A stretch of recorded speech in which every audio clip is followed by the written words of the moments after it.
Napakadali ng kumuha ng NBI clearance ngayon, hindi tulad noon na kailangan pang pumila ng mahaba para sa iba't ibang proseso. Dahil ngayon, halos online mo na lang gagawin lahat ng steps at pupunta na lang sa NBI branch para sa picture at biometrics. So paano nga ba gumawa ng NBI account online? Ito ang step-by-step process. Una, pumunta sa official website ng NBI. I-check ang link sa description. Pagdating sa website, i-click ang I agree para sa data privacy content.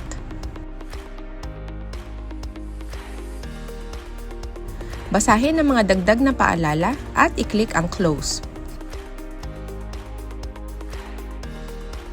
Kung ikaw ay bagong graduate o first time palang maghanap ng trabaho, maaari ka makakuha ng libreng NBI clearance. I-click lang ang dilaw na box sa kanan ng iyong screen.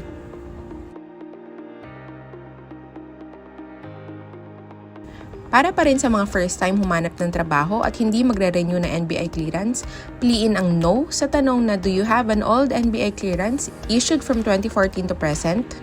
Kung na-issuehan naman ang clearance mula 2014, piliin ang yes.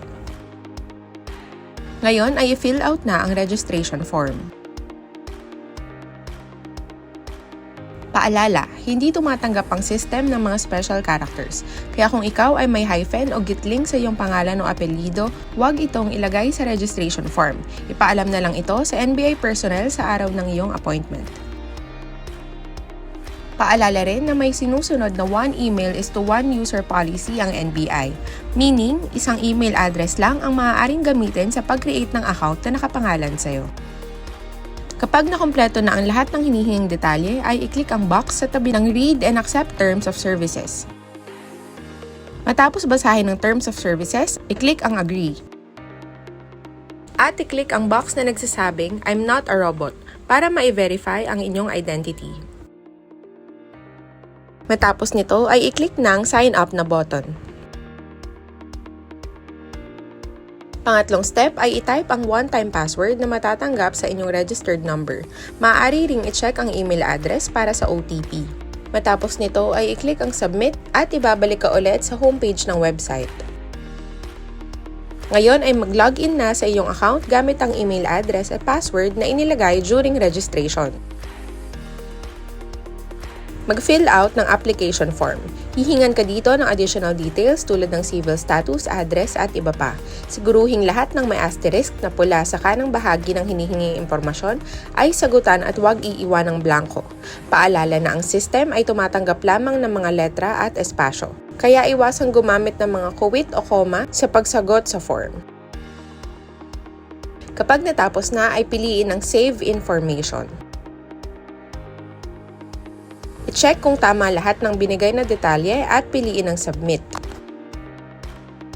Sumunod ay piliin ang Apply for Clearance na option. Pumili ng valid ID na dadalhin sa araw ng appointment para sa verification. Tandaan na kailangan magdala ng 2 valid ID sa araw ng appointment. Ngayon ay pindutin na ang I agree. Sumunod ay piliin na ang iyong preferred NBI branch.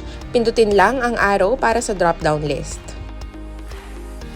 Kung halimbawang nabayaran na ang clearance fee at nais iproseso ang inyong NBI clearance sa ibang branch dahil hindi na makakapunta sa naunang pinili na branch, kailangan tumawag sa orihinal na NBI branch na pinili para i-request na i-transfer ang inyong record sa bagong NBI branch kung saan ka na magpaproseso ng clearance. Hindi maaaring basta lang lumipat ng branch nang walang maayos na endorsement.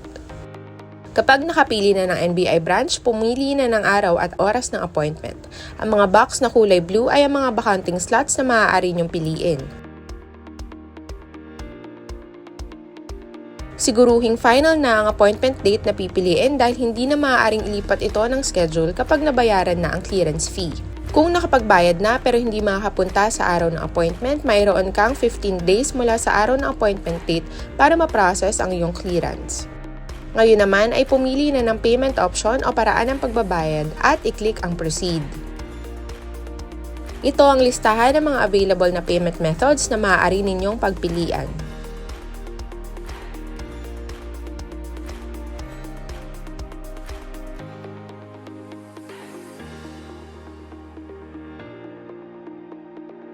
Kapag nakapili na ng payment option, ay makikita ang transaction summary ng inyong babayaran. Pindutin ang Proceed to Pay Maya o kung ano man ang napiling payment option. Ang NBI clearance ay nagkakahalaga ng 130 pesos at mayroong additional charge para sa e-payment service. Para sa aming napiling payment option which is PayMaya, ang service charge ay 34 pesos kaya ang total bill namin ay 164 pesos. Next ay bayaran na ang clearance fee depende sa napiling payment method.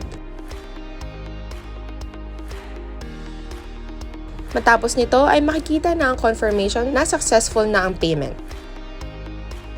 Pagkatapos magbayad ay may matatanggap na reference number. Huwag kalimutang isulat or screenshot ito para gamitin kapag magbabayad ng NBI clearance sa mga bayad centers. Ito rin ang magsisilbing gate pass pagpunta ng NBI. Maaari ninyong i-check ang status ng inyong application sa kaliwang bahagi ng website. I-click lang ang Transactions. Kapag bayad na online ay lalabas na dito ang status na paid. Pumunta sa napiling NBI branch sa araw ng appointment date para kuhanan ng picture at biometrics. Huwag kalimutang dalhin ang reference number at ang dalawang valid ID. Kapag bayad na ang clearance fee ay maaari nang dumiretso sa encoding station. Kung walang kahit ang pangalan ay marerelease din agad ang clearance.